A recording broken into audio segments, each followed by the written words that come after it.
नमस्कार प्यारे साथियों, मैं अजीत स्वागत करता हूं आपके अपने प्यारे परिवार रोजगार विद अंकित पर। कैसे हैं आप सब लोग? आशा है बहुत अच्छे होंगे, स्वस्थ होंगे, लाजवाब होंगे।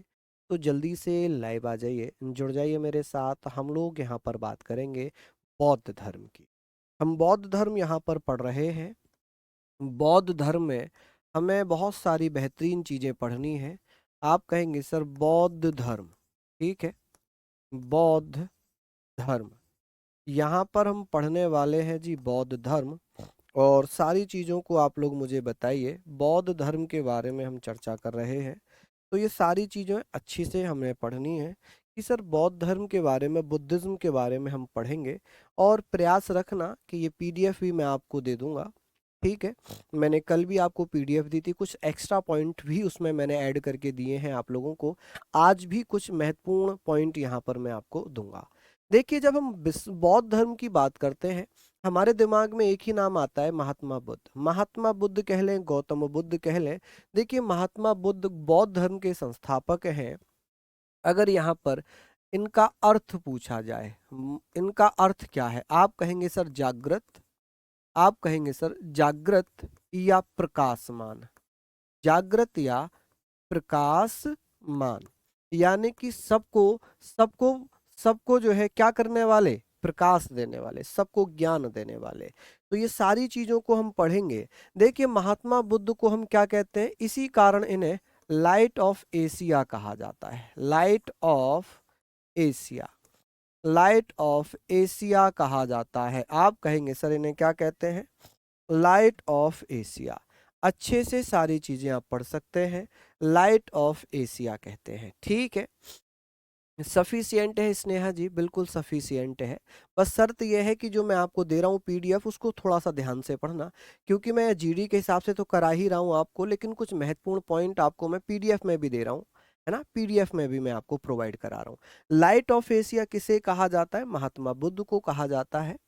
महात्मा बुद्ध का जन्म 583 या 563, आप कहेंगे 563 ईसा पूर्व में लुम्बिनी नेपाल में हुआ था। लुम्बिनी कहाँ पड़ता है? आप कहेंगे सर नेपाल में। कहाँ पर? नेपाल।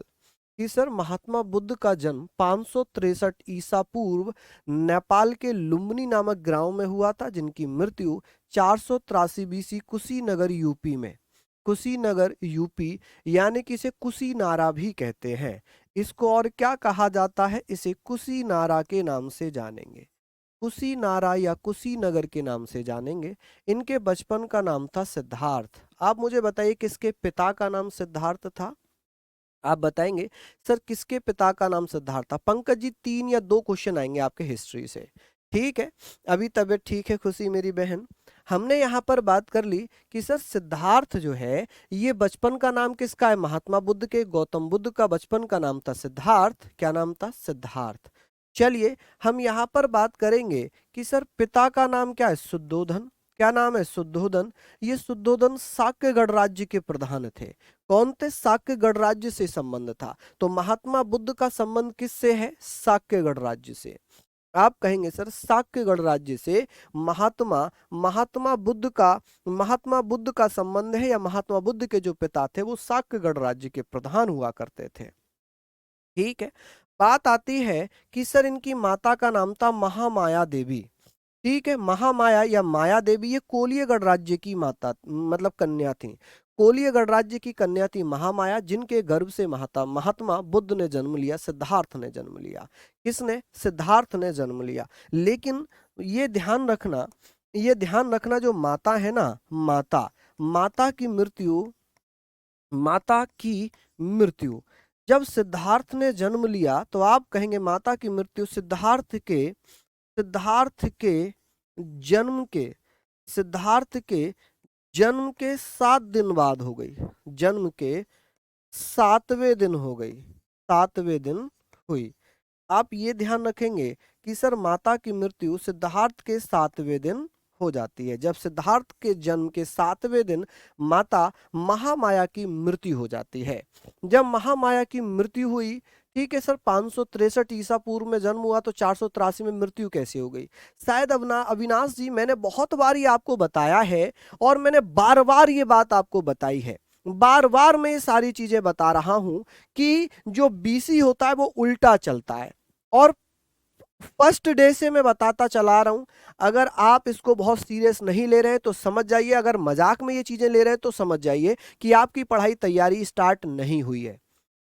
आपके एग्जाम में मात्र मात्र 1 महीने का समय बचा है और आप अभी भी ये चीज को लेकर परेशान हैं कि बीसी उल्टा क्यों चल रहा है। मैंने पहले दिन ही आकर बताया था कि जो ईसा पूर्व होता है, बिफोर क्राइस्ट होता है, ये हमेशा उल्टा चलता है। जो शताब्दी है, जो ईसवी है, एडी है, ये सीधा चलता है। ठीक है, बाकी आप भैया समझ गए होंगे, है ना। क्योंकि हमेशा हमेशा एक ही मूड में मत रहा करो, पढ़ने के मूड में भी रहा करो। कितनी बार मैंने आकर बोला है कि ये उल्टा चलता है। बीसी, बीसी का मतलब होता है बिफोर क्राइस्ट। ईसा मसीह के जन्म से पहले की घटनाएं जो हैं वो बिफोर बिफोर क्राइस्ट उल्टा चलता है। ठीक है, आगे बात हमने यहां पर तब करेंगे जब हम इसको याद कर लेंगे। अब मेरे साथ पढ़ो, महात्मा बुद्ध किस धर्म के संस्थापक थे? गौतम बुद्ध ने किस धर्म की स्थापना की थी? बौद्ध धर्म की। महात्मा बुद्ध का जन्म कब हुआ? 563 ईसा पूर्व में। कहां पर हुआ था? लुम्बिनी ग्राम। कहां पड़ता है? नेपाल में। मृत्यु कब हो गई? मृत्यु 483 बीसी में होती है। कहां पर? कुशीनगर या कुशीनारा। कहां पड़ता है? उत्तर प्रदेश में। बचपन का नाम क्या था? सिद्धार्थ। किसके बचपन का नाम था? महात्मा बुद्ध के। पिता का नाम क्या? शुद्धोधन। शुद्धोधन किसके किस कुल के प्रधान थे? किस गणराज्य के प्रधान थे? शाक्य गणराज्य के प्रधान थे। माता कौन थी? महामाया, जिन्हें किसका नाम से जाना जाता था? माया देवी। किस गणराज्य से थी ये? कोलिय गणराज्य से। किससे? कोलिय गणराज्य से। हमने पढ़ लिया कोलिय गणराज्य से। तो हम यहाँ पर बात करेंगे सर, माता की मृत्यु सिद्धार्थ के जन्म के 7वें दिन हो गई थी। कब हो गई थी? 7वें दिन। अब मेरे साथ पढ़िए, अब मेरे साथ पढ़िए, जल्दी जल्दी से बताइए।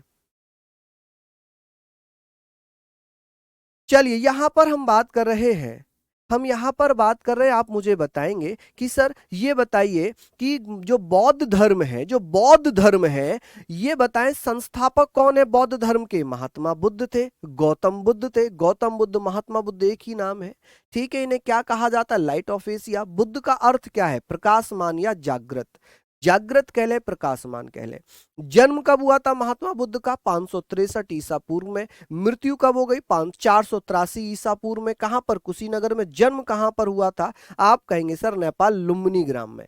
इनके पिता का नाम क्या था? सिद्धार्थ। कहां के रहने वाले थे? शाक्य गणराज्य के प्रधान हुआ करते थे। माता का नाम था माया देवी या भैया महामाया। माया देवी या महामाया। ठीक है, चलिए हम लोग यहाँ पर बात करेंगे, सारी चीजों को हमने पढ़ ली है कि सर पहले कौन आए थे। पहले बौद्ध धर्म आया था, जैन धर्म से पहले बौद्ध धर्म आया। ठीक है, चलिए ये हमने पढ़ लिया। अब बात ये आ गई, बात ये आ गई, यहाँ पर हम बात करेंगे सिद्धार्थ के जन्म के 7वें दिन बाद इनकी माता का देहांत हो गया। तब इनका पालन पोषण इनकी मौसी प्रजापति गौतमी ने किया था। पालन पोषण किसने किया था? प्रजापति गौतमी ने किया था। समझ रहे हैं आप लोग? ये सारी चीजें अच्छे से पढ़ेंगे कि सर इनका जो पालन पोषण है वो किसने किया था? तो वो इनकी माता ने किया था। ठीक है, हम बात कर रहे हैं कि सर इनकी माता ने किया था, कि सर इनकी माता कह लें या इनकी मौसी कह लें, कि पालन पोषण तो वही कर रही हैं। जो पालन पोषण करता है वही भैया क्या हो जाएगा? आप जल्दी जल्दी से पढ़िए कि सर जो महात्मा बुद्ध की जो माता है उनका नाम क्या है? उनकी माता का नाम है महामाया, जिन्हें माया देवी कहते हैं। ठीक है, जिन्हें माया देवी कहते हैं, कोलिय गणराज्य की थी। ठीक है, सिद्धार्थ के 7वें दिन जब उनका जन्म हुआ तो उसके 7वें दिन बाद इनकी माता की मृत्यु हो जाती है। फिर पालन पोषण उनकी मौसी ने किया था, प्रजापति गौतमी ने। ठीक है, इनका विवाह यशोधरा से हो जाता है। पत्नी कौन थी? तो भैया आप कहेंगे सर 16 वर्ष की आयु में यशोधरा से विवाह हो जाता है महात्मा बुद्ध का, और इनसे महात्मा बुद्ध से यानी कि विवाह हुआ और इनका एक पुत्र होता है। इससे एक पुत्र हुआ, जो यशोधरा है इनसे पुत्र हुआ था, जिसका नाम है राहुल। क्या नाम है? राहुल। अब बात आती है कि सर बौद्ध धर्म में एक एक घटना है जिसे महाभिनिष्क्रमण कहते हैं। निष्क्रमण का मतलब है कि महात्मा बुद्ध ने 29 वर्ष की आयु में अपना गृह त्याग दिया। क्या किया? घर छोड़ दिया। 29 वर्ष की आयु में गृह त्याग दिया। क्यों त्यागा था? क्या कारण हो सकता है? कारण क्या हो सकता है? कारण था जब महात्मा बुद्ध ने 4 दृश्य देखे थे। सबसे पहले बूढ़ा आदमी देखा जो अपने बुढ़ापे से परेशान था। जब महात्मा बुद्ध, जब वो सिद्धार्थ थे, अपने पूरे पूरे रथ के साथ यानी कि अपने साजो समाज के साथ बाहर निकले, रथ वगैरह में चल रहे थे, घूम रहे थे अपने साम्राज्य में।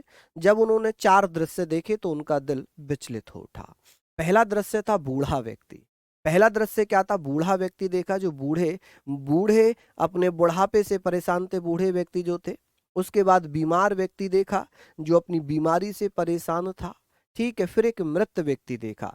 मृत व्यक्ति के आसपास उसके परिवार वाले परेशान थे, तो उन्होंने तीनों में ही दुख देखा कि भाई कोई बुढ़ापे से परेशान है, कोई बीमारी से परेशान है, कोई भैया मर गया तो उसके परिजन परेशान है। फिर उन्होंने चौथा दृश्य देखा, एक ब्राह्मण, एक साधु, एक संत, कि भाई ये साधु संत इतना जो है शांत क्यों है, इतना प्रसन्न क्यों है, इसका क्या कारण है। तो महात्मा बुद्ध ने उसकी प्रसन्नता को जानने के जिज्ञासा से अपने घर का त्याग कर दिया। क्या कर दिया? अपने घर का त्याग कर दिया। जब त्याग यहाँ पर कर दिया तो बात ये आ गई कि सर महाभिनिष्क्रमण के बारे में बात करेंगे कि सर महाभिनिष्क्रमण कर दिया कि भैया 29 वर्ष की आयु में जब उन्होंने 4 दृश्य देख लिए तो उन्होंने अपने घर छोड़ने की जिज्ञासा जगी कि भाई मैं ये पता करके रहूंगा कि ये साधु संत जो है खुश क्यों है, बाकी 3 दृश्यों में तो सब परेशान है। तो 29 वर्ष की आयु में गृह त्याग किया और इस घटना को महाभिनिष्क्रमण कहा गया। सिद्धार्थ ने अनोमा नदी पर अपने सारथी और रथ को छोड़ दिया। जब सिद्धार्थ गृह त्याग कर रहे थे तो वो अनोमा नदी पर आए, और जब अनोमा नदी के किनारे पर आए तो उन्होंने कहा कि भाई अब मुझे रथ की और मेरे सारथी की आवश्यकता नहीं है, अब आप जाओ, अब आप वापस जाओ, अब मैं अपने आप ही अपने अपने जो मन की जिज्ञासा इसकी खोज में मैं अकेला ही जाऊंगा, आप अब वापस चले जाओ।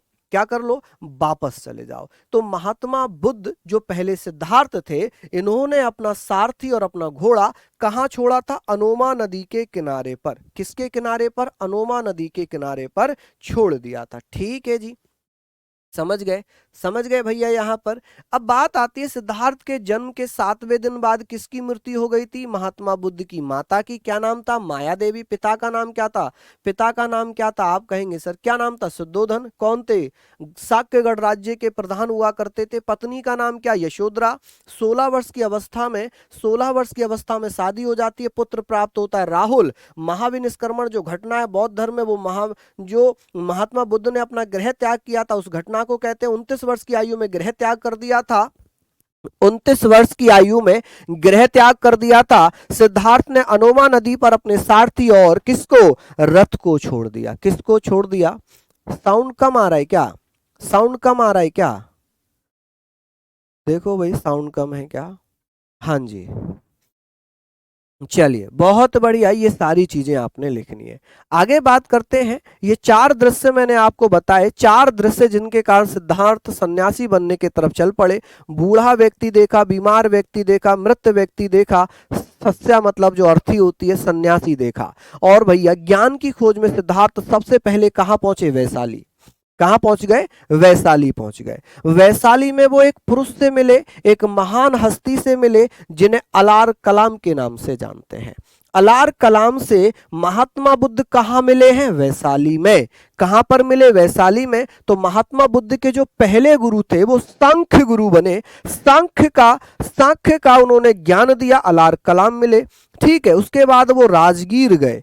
कहाँ पहुंचे? वैशाली से वो राजगीर जाते हैं, बिहार में है वैशाली भी और राजगीर भी।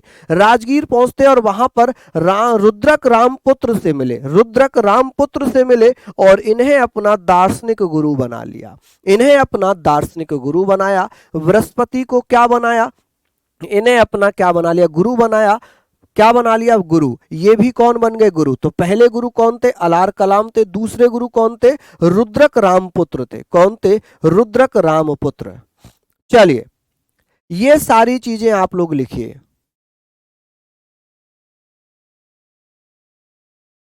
चलिए ये सारे पॉइंट हमने लिख लिया है, सारी चीजें हमने लिख लिए हैं। हम लोग यहाँ पर बात करेंगे कि सर ज्ञान की खोज में सिद्धार्थ सर्वप्रथम कहाँ पहुंचे थे? वैशाली। और वहां किससे मिले थे? अलार कलाम से। अलार कलाम ने सिद्धार्थ को ज्ञान दिया। क्या किया, ज्ञान दिया। और वो भैया जब ज्ञान दिया उसके बाद फिर वो वैशाली से कहाँ चल पड़े, वो राजगीर गए। राजगीर में उनकी मुलाकात रुद्रक रामपुत्र से हुई और उन्हें अपना क्या बना लिया, गुरु बना लिया। दार्शनिक गुरु वो थे भैया बृहस्पति, दार्शनिक गुरु बृहस्पति थे। ठीक है जी, चलिए यहां पर हम लिखेंगे, सारी चीजें लिखेंगे। दार्शनिक गुरु बृहस्पति थे, अभी मैं लिखवाऊंगा आगे।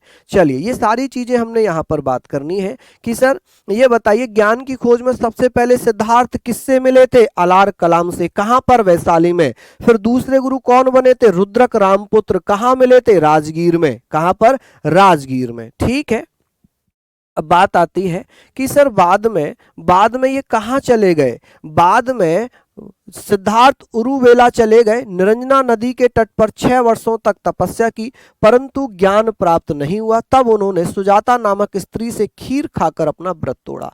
हम पढ़ते हैं ना कि 6 वर्ष की कठोर तपस्या के बाद उन्हें ज्ञान प्राप्त हुआ। जब उन्होंने 6 वर्ष भैया तपस्या की फिर भी ज्ञान नहीं मिला, ज्ञान कैसे मिलेगा वो मैं अभी बताऊंगा।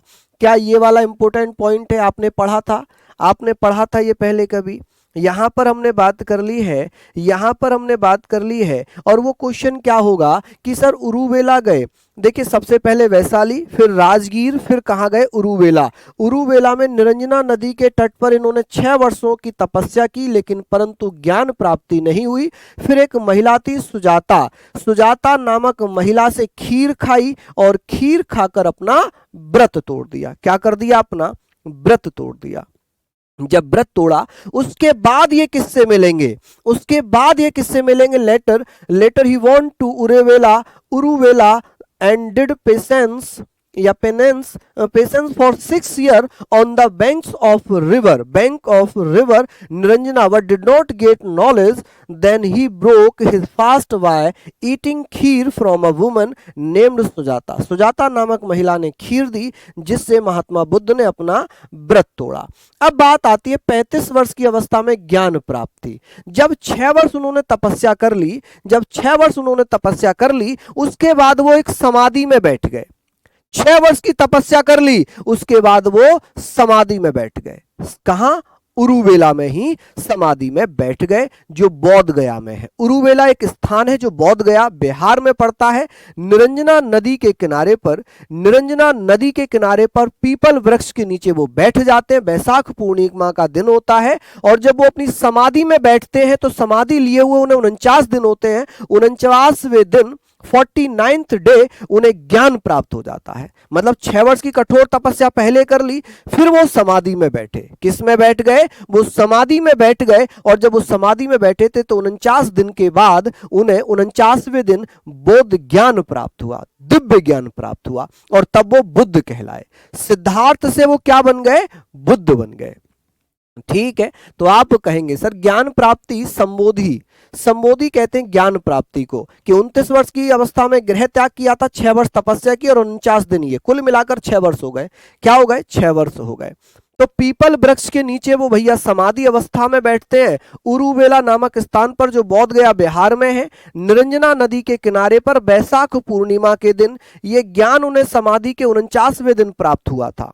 यानी कि 6 वर्ष की कठोर तपस्या के बाद जब वो 49वें दिन समाधि में बैठे हुए थे तब उन्हें ज्ञान प्राप्त हुआ। और ज्ञान प्राप्ति के बाद उरुवेला का यह क्षेत्र बोध गया या सिद्धार्थ बोध गया कहलाया और सिद्धार्थ जो थे बुद्ध कहलाए। क्या कहलाए, जो उरुवेला क्षेत्र था जहां पर महात्मा बुद्ध को ज्ञान प्राप्त हुआ, सिद्धार्थ को ज्ञान प्राप्त हुआ, वो पूरा क्षेत्र ही बोध गया कहलाया। और ये बोध गया क्षेत्र बिहार में पड़ता है। और सिद्धार्थ जो बुद्ध बन गए, क्या बन गए, बुद्ध। और बुद्ध का अर्थ ही क्या होता है, प्रकाशमान या जागृत। सही है क्या, ये सारी चीजें लिख लें। हाँ जी, 6 साल तक वो भैया जो तपस्या कर रहे हैं वो क्या ही खाएंगे पिएंगे, पहले था भैया, पहले ये सारी चीजें थी। चलिए बहुत बढ़िया, शानदार, सारी चीजें हमने पढ़ ली। भाई एक बार देखना वॉइस कम जा रही है क्या इन्हें। समाधि का मतलब होता है कि भैया बैठ जाना, एक साथ अपने मन को एकाग्र करना, अपने आप में ही खो जाना भगवान के लिए, भगवान की आस्था में विलीन हो जाना ही समाधि लेना कहलाता है। ठीक है सर, 1 लाइनर पढ़ाइए तो भैया ये वन लाइनर फॉर्म में तो ही है, वन लाइनर फॉर्म में ही है कि सर ये बताइए महात्मा बुद्ध को ज्ञान किस वृक्ष के नीचे प्राप्त हुआ था? पीपल वृक्ष के नीचे। कहां पर? उरुवेला, बोध गया, बिहार। कौन सी नदी थी? तो आप कहेंगे सर कौन सी नदी थी? निरंजना नदी। कौन सा दिन था? बैसाख पूर्णिमा का। कौन से समाधि के कौन से दिन? 49वें दिन। ज्ञान कहां पर प्राप्त हुआ था? उरुवेला, बोध गया, बिहार। ठीक है, जब ये उरुवेला में जब इन्हें ज्ञान प्राप्त हुआ तो उरुवेला क्षेत्र पूरा क्या बन गया? बोध गया बन गया। ठीक है, अब जो बुद्ध, जो सिद्धार्थ थे वो क्या बन गए? बुद्ध बन गए। ठीक है, चलिए अब बात करते हैं महात्मा बुद्ध ने अपना पहला उपदेश कहां पर दिया था? पहला उपदेश दिया था सारनाथ में, ऋषिपत्नम नामक गुफा में। ये ऋषिपत्नम जो है ये गुफा है। क्या है? गुफा है। ठीक है, इन्होंने इन्होंने अपना पहला उपदेश, महात्मा बुद्ध ने अपना पहला उपदेश दिया था सारनाथ में, ऋषिपत्नम में, जो ऋषिपत्नम गुफा है वहां पर। और पहले उपदेश का जो वर्णन है वो किसमें? संयुक्त निकाय नामक एक पुस्तक में है, जो बौद्ध धर्म से संबंधित है। संयुक्त निकाय, इसको जॉइंट बॉडी नहीं बोलेंगे, इसे संयुक्त निकाय बोलेंगे। क्या बोलेंगे जी इसे? आप कहेंगे सर इसे क्या बोल सकते हैं? इसे क्या बोल सकते हैं? संयुक्त निकाय। समझ रहे हैं आप? इसे क्या बोलेंगे? संयुक्त निकाय। जो नाम होगा वो नाम उसी नाम से जाना जाएगा। इसे क्या बोल सकते हैं? आप कहेंगे सर संयुक्त, संयुक्त निकाय। ठीक है, इसे क्या बोलेंगे? संयुक्त निकाय। ठीक है जी, संयुक्त निकाय। चलिए अब बात आती है महात्मा बुद्ध ने, महात्मा बुद्ध की जो शिक्षाएं थी, महात्मा बुद्ध के समय 4 आर्य सत्य थे। 4 आर्य सत्य का क्या मतलब है? बरे 4 आर्य सत्य कौन कौन से थे आप मुझे बताएंगे? चलिए, तब सारनाथ, हाँ सारनाथ ही था, बनारस में पड़ता है सारनाथ, वाराणसी, उत्तर प्रदेश में वाराणसी है। ठीक है, वहां पर है। 4 आर्य सत्य। इन्होंने कहा था भाई संसार में दुख है, ये परम सत्य है। ठीक है, जब दुख है तो दुख का कारण भी है, दुख है तो दुख का कारण भी है, दुख का निराकरण भी है। जब भैया दुख होगा तो दुख का कोई ना कोई कारण होगा, जब कारण है तो उसका सॉल्यूशन भी होगा कि किस कारण हो सकता है। ठीक है, दुख का निवारण अष्टांगिक मार्ग से किया जाता है। बौद्ध धर्म में 8 मार्गों का जिक्र किया गया, 8 अष्टांगिक मार्गों का जिक्र किया गया है कि बौद्ध धर्म में कितने अष्टांगिक मार्ग हैं? 8। कितने? 8। चलिए आप देखिए, दुख, आदमी अपने सुख से परेशान नहीं है, अपने दुख से परेशान नहीं है। दूसरा क्यों सुखी है, दूसरा क्यों खुश है, उसके खुशी से परेशान है। कारण क्या है? कारण तो यही है कि वो खुश क्यों है, मैं खुश क्यों नहीं हूं। वो ये नहीं देख रहे कि वो मेहनत कितनी कर रहा है, कि भाई उसका सिलेक्शन हुआ मेरा नहीं हुआ। हम ये नहीं देख रहे कि वो मेहनत भी हमसे ज्यादा कर रहा था, वो सीरियस होके पढ़ रहा था, हम मजे ले रहे थे क्लास में। ठीक है, तो दुख का कारण क्या है? ठीक है, कॉजेज ऑफ सोरो। दुख का कारण हमने पता कर लिया कि अच्छा उसका सिलेक्शन पढ़ने से हुआ है तो मुझे भी पढ़ना चाहिए, तो दुख का निराकरण भी होगा, मुझे पढ़ना पड़ेगा। सॉल्यूशन तो तभी निकलेगा जब मैं पढ़ूंगा। ठीक है, दुख का निवारण, पढ़ने से ही दुख का निवारण किया जाएगा। उसका भैया उपाय बताए गए हैं, जो अष्टांगिक मार्ग से उपाय हैं। क्या है? उपाय हैं। ठीक है, चलिए ये सारी चीजें हमने पढ़ ली। चलिए लिख लीजिए आप लोग, ये सारे पॉइंट इंपोर्टेंट हैं कि बौद्ध धर्म में कितने आर्य सत्य बताए हैं? 4 आर्य सत्यों का जिक्र हुआ है, दुख का, दुख के कारण का, दुख के निवारण का और दुख निवारण के मार्गों का, जिन्हें अष्टांगिक मार्ग कहा गया है। ठीक है, कि दुख है संसार में, नेचुरल, जाहिर सी बात है, परम सत्य दुख है, दुख होने का कारण भी है। ठीक है, दुख होने का कारण भी है, और जब दुख होने का कारण है तो उसका सॉल्यूशन भी होगा, निराकरण भी होगा। निराकरण के लिए उसके क्या है? उपाय भी बताए गए, अष्टांगिक मार्ग भी बताए गए। ठीक है जी, चलिए ये सारी चीजें आप लोग यहाँ पर लिखते हुए चलिए, सारी चीजें यहाँ पर आप लोग लिखते हुए चलिए, फटाफट से लिखिए, फटाफट से आप लोग लिखिएगा। हमने ये सारी चीजें पढ़ ली, मेहनत कर ली। ठीक है, चलिए बताइए, नोट डाउन कर लिया होगा। बाकी तो पीडीएफ से आपको पढ़ना ही है, पीडीएफ आपको मिल ही जाएगी कि सर ये सारी चीजें हमने लिख ली। अब ये बताइए, जब उन्होंने पहला उपदेश दिया तो इस घटना को क्या कहा गया? बौद्ध धर्म में प्रथम उपदेश को क्या कहा गया था? जो पहले उपदेश की घटना थी, इसे धर्म चक्र परिवर्तन कहा गया। क्या कहा गया? धर्म चक्र परिवर्तन कहा गया, धर्म चक्र परिवर्तन कहा गया। क्या कहा गया? धर्म चक्र परिवर्तन। समझ गए? क्या कहा गया? धर्म चक्र परिवर्तन कहा गया। समझ रहे हैं आप लोग सारी चीजें? चलिए, हमने ये सारे पॉइंट पढ़े हैं कि भैया कि इस घटना को धर्म चक्र परिवर्तन कहा गया। ठीक है,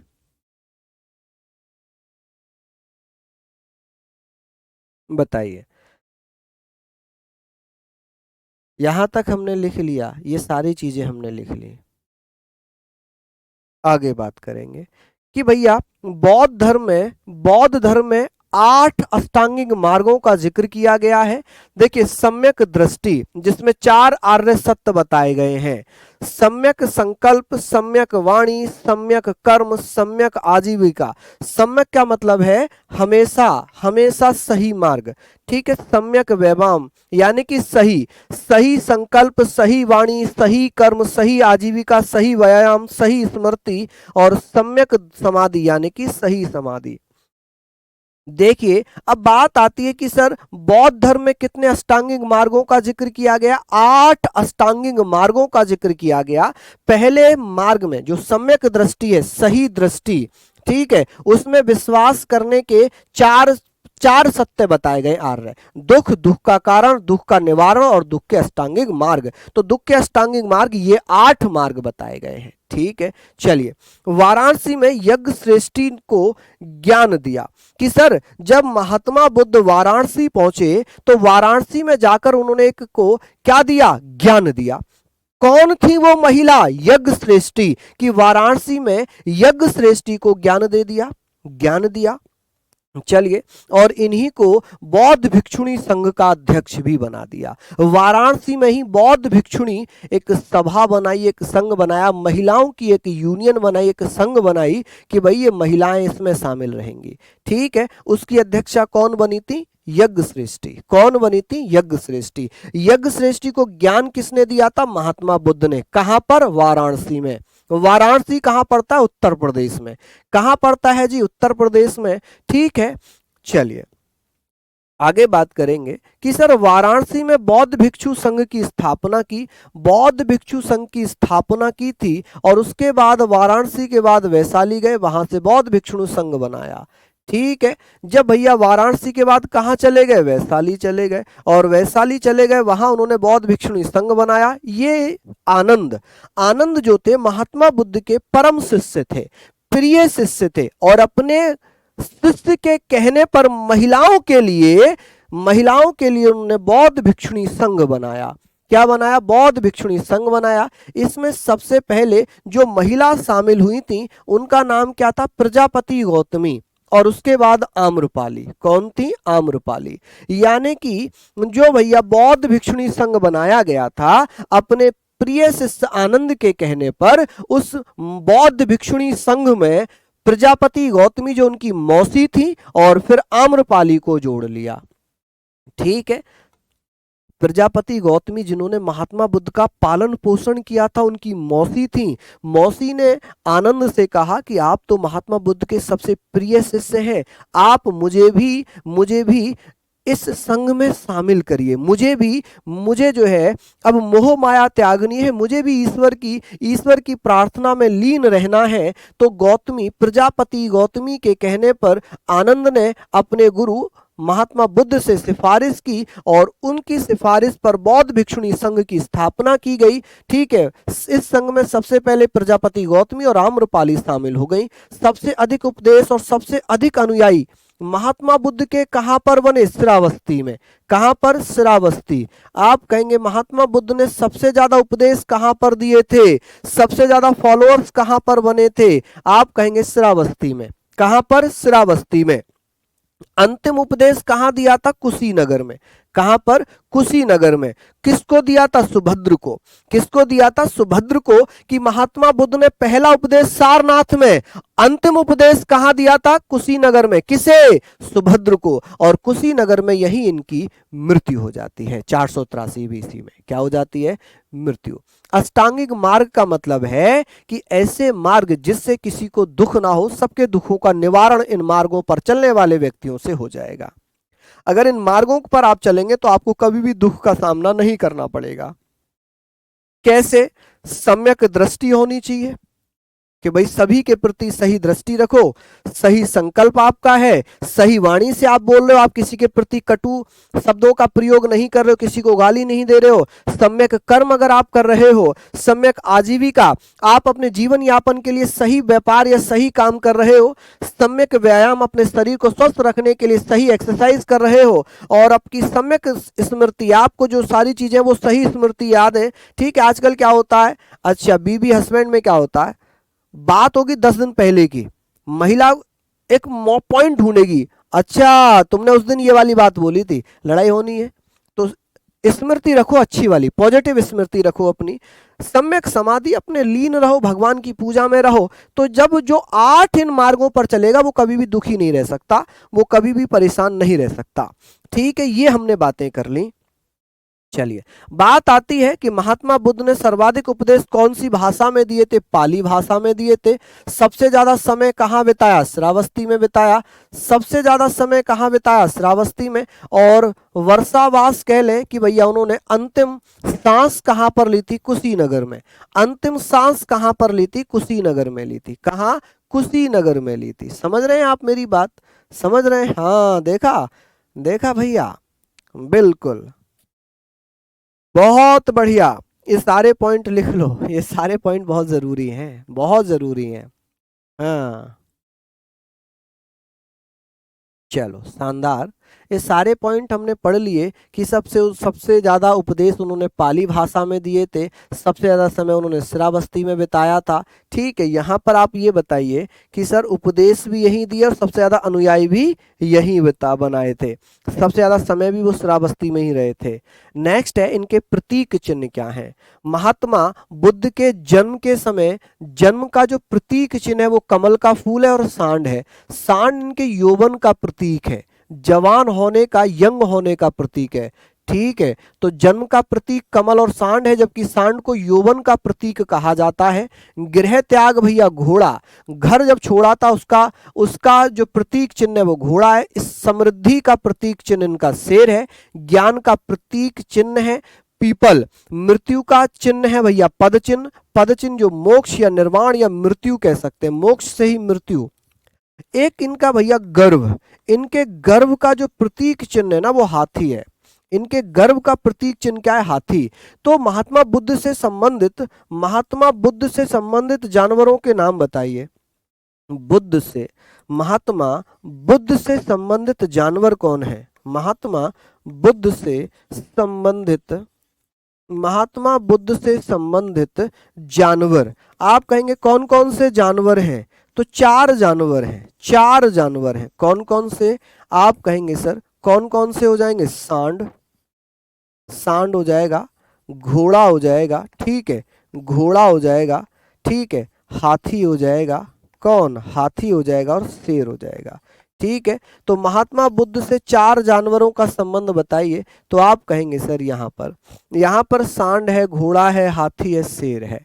कि सर महात्मा बुद्ध के जन्म का जो प्रतीक चिन्ह था वो कमल का फूल था, सांड था। गृह त्याग का प्रतीक क्या, जब घर छोड़ा था तो घोड़ा था। ठीक है, समृद्धि का प्रतीक क्या है, शेर। ज्ञान प्राप्ति का पीपल, क्योंकि पीपल वृक्ष के नीचे ज्ञान प्राप्त हुआ। मृत्यु पदचिन्ह, पदचिन्ह है भैया मोक्ष के, पदचिन्ह मोक्ष निर्वाण, मोक्ष निर्वाण मृत्यु पदचिन्ह क्या होंगे, तो आप कहेंगे सर ये पदचिन्ह किसके प्रतीक है, फुटप्रिंट किसके प्रतीक है, मृत्यु के। ठीक है, और गर्भ से संबंधित हाथी, हाथी। चलिए लिख लीजिए।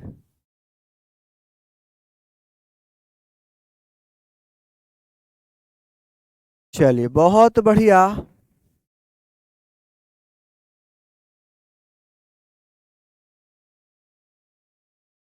लिख लीजिए आप लोग फटाफट से, सारी चीजें हमने लिख ली, बहुत बढ़िया, शानदार, बहुत बढ़िया, बहुत बढ़िया। ये सारे पॉइंट आप लिखिए बढ़िया, जल्दी जल्दी से, अच्छे अच्छे से। मन तो लगाना पड़ेगा, मन तो लगाना पड़ेगा, जल्दी से लिख लो भैया।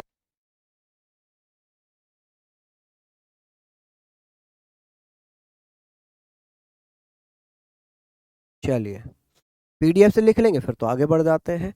चलिए, बहुत बढ़िया सर। घोड़े का नाम क्या था? कंथक। महात्मा बुद्ध के घोड़े का नाम क्या था? इनके घोड़े का नाम था कंथक। क्या नाम था? कंथक। कंथक, ठीक है। चलिए, मनोवा नदी कहाँ है? मनोवा नदी तो नेपाल में है। कहाँ पर है? नेपाल में। ठीक है, नेपाल में है। ठीक है। चलिए, अब बात करते हैं कि सर महात्मा बुद्ध, देखिए बौद्ध साहित्य, बौद्ध साहित्यों को त्रिपिटक में बताया गया। त्रिपिटक, एक तो विनय पिटक था, एक सुत्त पिटक था, एक अभिधम्म पिटक। ये जो विनय पिटक है ये इनके उपाली शिष्य हुआ करते थे, जिसमें बौद्ध धर्म के नियमों का वर्णन है। सुत्त पिटक आनंद से संबंधित है, जिन्होंने बौद्ध धर्म में महात्मा बुद्ध के उपदेशों का वर्णन सुत्त पिटक में किया है। अभिधम्म पिटक मोगली थे, जो शिष्य थे मोगली, उनसे संबंधित है। बौद्ध धर्म में त्रिरत्न हुए हैं, बौद्ध धम्म संघ। बौद्ध धर्म के त्रिरत्न कौन कौन से हैं? 3 त्रिरत्न है, बौद्ध धम्म संघ। ठीक है कि सर बौद्ध साहित्यों को त्रिपिटक के रूप में जाना गया है, विनय पिटक, सुत्त पिटक और अभिधम्म पिटक। ठीक है, ये तीसरे अभिधम्म पिटक तीसरी संगति में लिखा गया है। तीसरी जो बौद्ध संगति हुई थी, अभी संगतियां भी करनी है हमें, संगतियां भी पढ़नी है कि सर बौद्ध साहित्यों को हमने क्या कहा था? बौद्ध साहित्यों को हमने त्रिपिटक कहा था। त्रिपिटक जिसमें विनय पिटक, सुत्त पिटक, अभिधम्म पिटक। विनय पिटक में क्या लिखा है? आप कहेंगे सर महात्मा बुद्ध के जो बौद्ध संघ है, बौद्ध संघ के नियम दिए कि क्या क्या रूल्स होने चाहिए बुद्धिस्ट संघ के। ठीक है।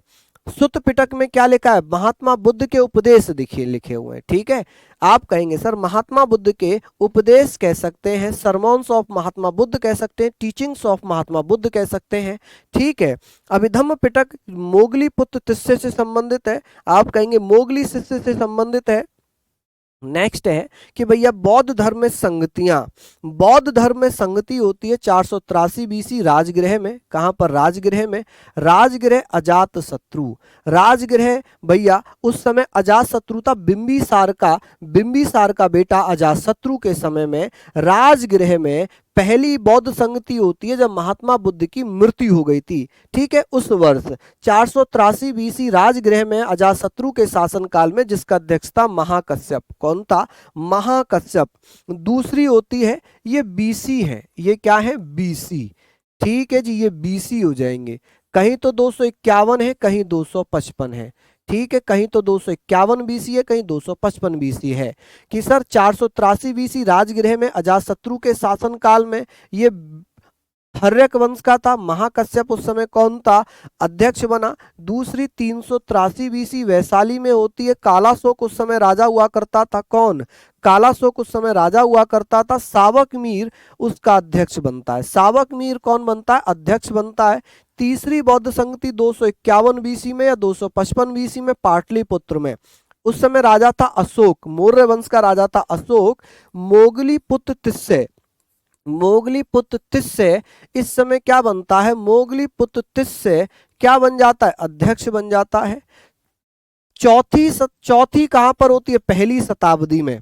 पहली शताब्दी 78 बीसी कह सकते हैं, 78 ईस्वी में, 78 एडी कह ले, ईस्वी कह ले। पहली शताब्दी कुंडलवन जम्मू कश्मीर में है। राजा हुआ करता था कनिष्क, और यहां पर भैया अध्यक्ष थे वसुमित्र, उपाध्यक्ष थे अश्वघोष।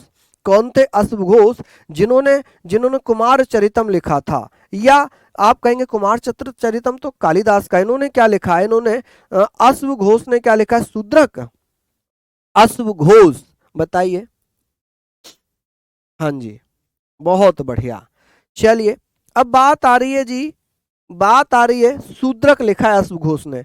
पांचवी बौद्ध संगति का आयोजन हुआ 1871 में मांडले म्यांमार में। कहां पर? मांडले म्यांमार में। और उस समय राजा हुआ करता था मिल्डेन। कौन था? मिल्डेन या मिल्डन। एक राजा था म्यांमार का मिल्डन जो मांडले में पांचवी बौद्ध संगति होती है 1871 में। प्लीज लिख लीजिए, प्लीज जल्दी से नोट डाउन करिए। हालांकि ये तो सभी आपने लिखी हुई हैं, आपको सारी चीजें पता हैं, सारी चीजें आपको पता हैं, इनको आप लोग लिख लीजिए, फटाफट से नोट डाउन कर लीजिए। ठीक है, ठीक है जी, बहुत बढ़िया। चलिए, बहुत शानदार, लाजवाब। यहाँ पर हम लोग बात कर रहे हैं आप लोग आ जाइए, अच्छे से सारी चीजें पढ़िए। ठीक है, बढ़िया है। बौद्ध बौद्ध धर्म में प्रवेश करने वाली पहली महिला कौन थी? पहली महिला थी प्रजापति गौतमी, उनकी खुद की मौसी। ठीक है। हाँ, लेकिन ज्ञान जिस महिला को दिया था वो थी यज्ञ श्रेष्ठी। किसको दिया था? यज्ञ श्रेष्ठी को दिया था। चलिए, हमने ये भी लिख लिया, अच्छे से पढ़ लिया। आगे बात करें। यहाँ तक हमने पढ़ लिया, इसको नोट डाउन कर लिया, आप लोग बताएं। अब नेक्स्ट आता है कि महात्मा बुद्ध के गुरु। चलिए देखिए, यहाँ पर हमने बात करनी है महात्मा बुद्ध के गुरु अलार कलाम, जिन्होंने महात्मा बुद्ध को सांख्य दर्शन का ज्ञान दिया। सांख्य दर्शन किसने लिखी थी? कपिल मुनि ने लिखी थी। रुद्रक रामपुत्र ने योग दर्शन दिए, योग दर्शन का बताया कि सर योग दर्शन का ज्ञान महात्मा बुद्ध को किसने दिया था? रुद्रक रामपुत्र ने। बृहस्पति ने भैया वैदिक दर्शन के ज्ञान दिया, वैदिक दर्शन कह ले। ठीक है, वैदिक दर्शन का ज्ञान किसने दिया था? बृहस्पति ने। बृहस्पति ने महात्मा बुद्ध को कौन सा ज्ञान दिया? वैदिक दर्शन का। रामपुत्रक रुद्रक रामपुत्रक ने किसका? रुद्रक रामपुत्रम या रामपुत्रक, इन्होंने योग दर्शन का ज्ञान दिया और सांख्य दर्शन का ज्ञान अलार कलाम ने दिया। ये कहां पर मिले थे? वैशाली में। ये कहां पर मिले थे? राजगीर में। कहां पर मिले थे? राजगीर में। संगति का मतलब होता मीटिंग्स, कि इनकी मीटिंग्स कब कब हुई हैं, मीटिंग्स कब कब हुई हैं। चलिए, एक बहन कह रही है सर अचानक से इतनी बड़ी आंखें ना किया करें। हैं, आंखें बड़ी हो जा रही है मेरी? कितनी बड़ी आंखें हो गई? डर गए आप बेटा? डर गए? आपको राक्षस दिखाई नहीं दे रहा? राक्षस ऐसे ऐसे आप डर गई हैं मेरी प्यारी बहन? पढ़ लो, बहुत तेज घूंसा पड़ेगा, बहुत तेज घूंसा नाक पे, यहाँ पड़ेगा यहाँ। चलिए, आप सब बहुत प्यारे भाई बहन है मेरे, बहुत मेहनत कर रहे हैं और ये मेहनत जो है आपको ज़रूर मिलेगी। ये ज़रूर मेहनत आपको आपको मिलेगी, ये मेहनत आपको ज़रूर सफल बनाएगी। चलिए, बहुत बढ़िया, शानदार शानदार। तो ये सारी चीज़ें आपने पढ़ ली।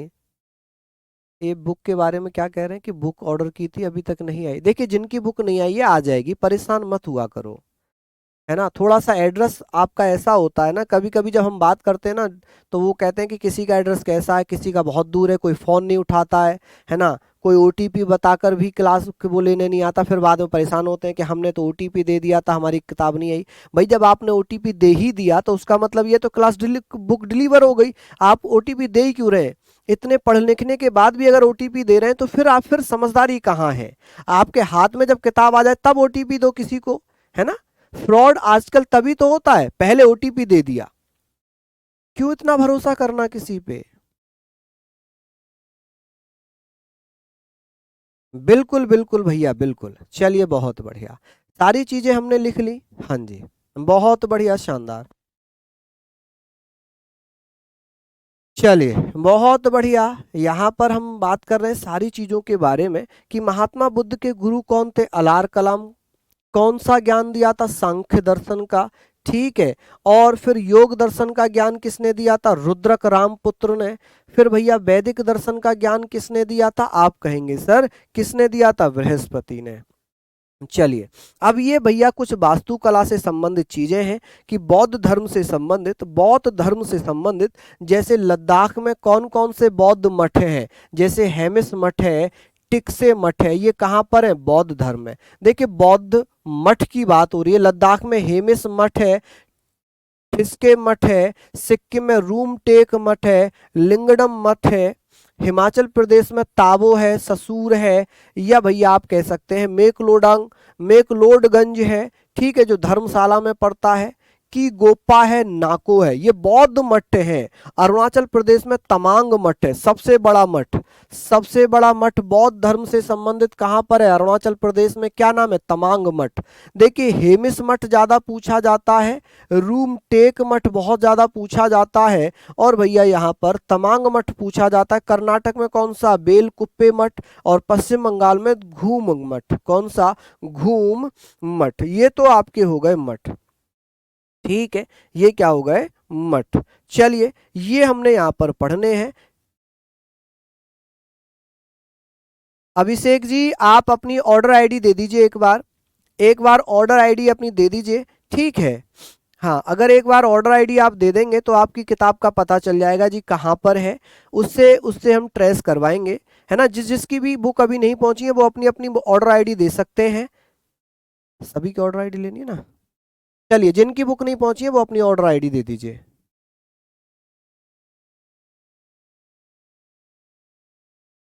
चलिए बहुत बढ़िया, ये सारे पॉइंट हमने पढ़ने थे, इतना आप पढ़ लेना। बाकी एक्स्ट्रा पॉइंट मैं आपको जरूर दूंगा, जरूर दूंगा, ठीक है। इसमें आपको जिस पे मैंने इम्पोर्टेंट लिखा है, जिस पे मैंने इम्पोर्टेंट लिखा है इनको तो आप पढ़ ही लेना, इनको तो आप पढ़ ही लेना, ठीक है। ये इम्पोर्टेंट है बहुत, समझ रहे हैं आप मेरी बात। चलिए ये लास्ट कर रहा हूं मैं। देखिए स्तूप जो है बुद्ध की स्मृति अवशेष को सुरक्षित रखने हेतु समाधि नुमा स्तूप ऐसे बनाए जाते हैं। स्तूप जो है ऐसे बनाए जाते हैं, इस पे क्या है, झंडा फहरा दिया जाता है। उदाहरण जैसे सांची का स्तूप मध्य प्रदेश में है।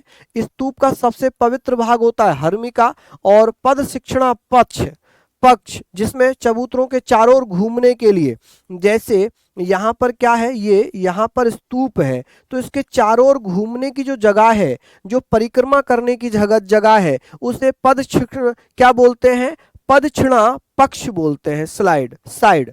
तो ये है इंपॉर्टेंट। बाकी इसके कुछ और इंपॉर्टेंट फैक्ट मैं आपको घर से दे रहा हूं, ये वाले फैक्ट हैं, ये कौन सा कहां पर है इनको आप लोग देख सकते हैं, ठीक है। ये आप लोग भैया अच्छे से पढ़ लीजिए। मैं एक्स्ट्रा पॉइंट हमेशा देता हूं आप लोगों के लिए जो बहुत ज़रूरी रहते हैं, ठीक है, जो बहुत ज़रूरी रहते हैं और जो इम्पोर्टेंट है एग्जाम ओरिएंटेड, वो आपको क्लास में करा रहा हूँ, वो मैं आपको क्लास में करा रहा हूँ, ठीक है। तो सभी को बहुत बहुत धन्यवाद, नमस्कार, जय हिंद, जय भारत।